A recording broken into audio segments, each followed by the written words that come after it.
Before we went the break, I wanted to know, because given the fact of your background, it is possible that in every camp you go to, you are an enemy and friend as well. So how do you walk that tight line? I don't think that is a big issue because I think that is part of life, you know. And We're talking about this is an armed rebellion. This is conflict. This is about power. So it's not like me who just walks around because there's a few haters there. They're not armed, and they only can do is hurl insults, but not harm my life. it's a reality. I mean, don't underestimate your own enemies.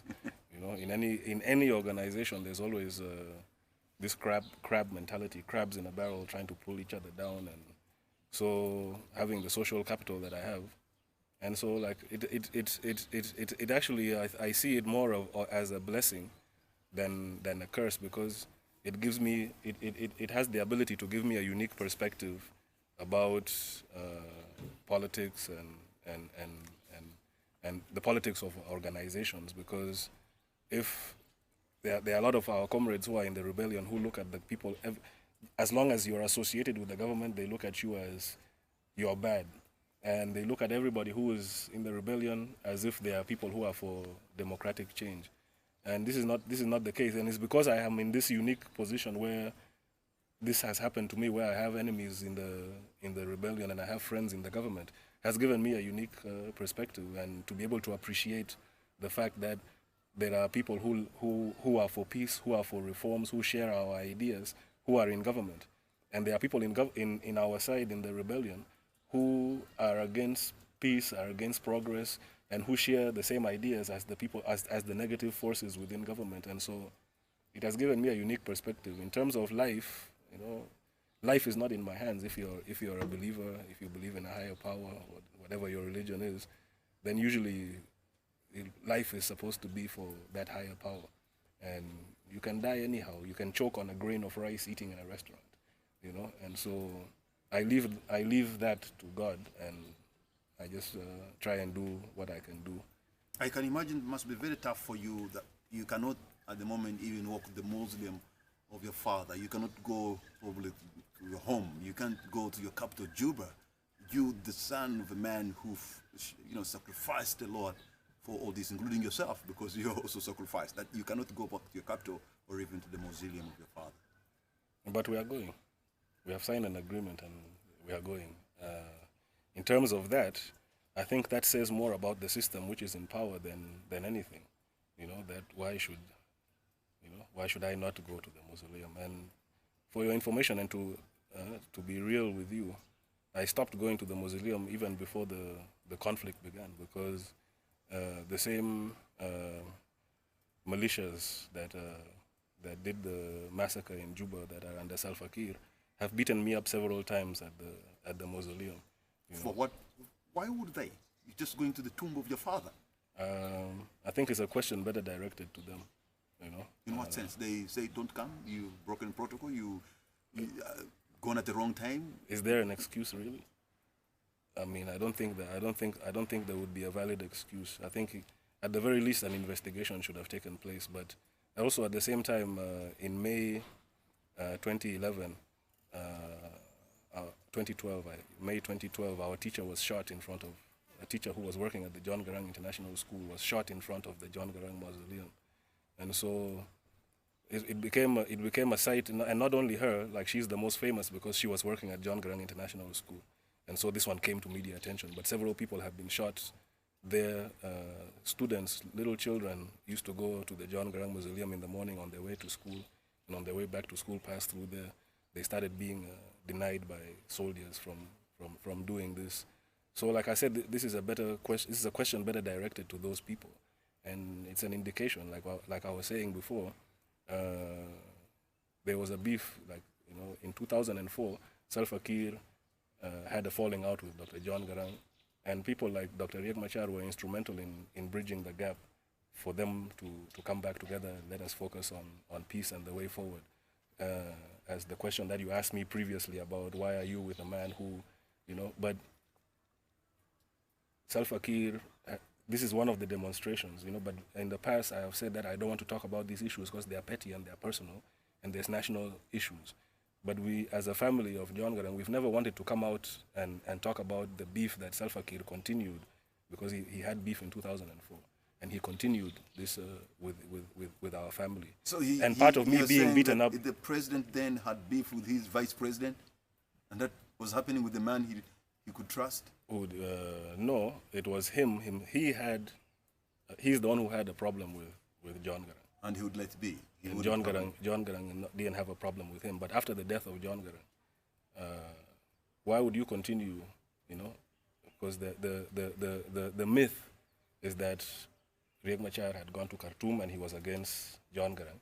And Salva Kiir is this figure who is benevolent, who had stood through all time. But there's something called the Rumbek Minutes, which you can get online, where Salva Kiir speaks, even threatens the life of John Garang. And less than 11 months later, John Garang dies in a tragic helicopter accident. He takes over and throws away the baby with the bathwater, the issue of ideology. You're the deputy of John Garang for all those years. You're the one who should have, even more than me, the ideology. You understand? And so-called Riek Machar went to Khartoum, so therefore the Riek Machar should not even be knowing anything. You should be the one who understands everything. But they threw away everything. They threw away the ideology. All those are old Garang things, all these Garang boys. And I get beaten up at the mausoleum of my father. So there was, and I've mentioned it in previous interviews, that a posthumous coup had taken place. The cadaver of John Garang was overthrown, because if the deputy comes and doesn't continue the plan and comes with a different plan, then it constitutes a palace coup in a way. And then after making this palace coup, the constant paranoia of somebody wants to make a coup against me. And these are your comrades who are with you, you see. So now, it looks like the conflict and the misunderstanding goes deep in your country. And even when you come and sign these agreements and on the paper, it's just signing on the dotted lines. But really, does it mean anything to the people? Are they going to put it in practice? Because it looks like there's some kind of hate. I don't see it in your words, but what you're telling me, I see some kind of hate, some kind of serious divide that has been happening for some time. And that may not go away, unfortunately, from my view. Yeah, it going away or not going away will depend on the work that we do as leaders in South Sudan. And South Sudan is not short of leaders. The only problem is that the generation of leaders that is there, that animosity and what you're talking about, is prevalent among the people who this generation who is now in the positions of leadership. But there are many more South Sudanese who nobody knows, and it's just a matter is how can these people come up. And so a lot of times in many countries, times of crisis create the kind of conditions through which such leaders can emerge. So the direness of the situation itself is also going to have an influence on the situation where such people will be able to come up. And people of South Sudan love each other, and it is the leaders sometimes who divide them. This brings, like I've also said in previous interviews and told other people that when I'm asked about this peace, because this is not the only place where I'm asked. Even some of our population look at me as a leader and want me to explain to them what is happening. Will this thing really work? And I always tell them that there is a difference between an agreement and peace. So we have now reached an agreement.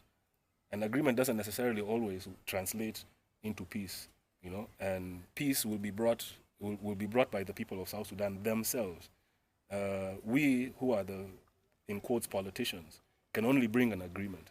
Once we have brought that agreement, the work that we do as leaders in order to promote a spirit, a new spirit of peace among the people, will determine whether we will have peace. So me personally, I'm committed, to do the work, and I'm trying to reach out to my colleagues in government who are also for the development of South Sudan. I want to reach out to them so that we work together to bring peace as leaders of South Sudan. But also at the same time, there are people on both sides who are negative forces. If we allow if we allow the dialogue to be led by the negative forces on either side, then peace will not come and war will happen again, and we will get another agreement. As you say, it's a cycle.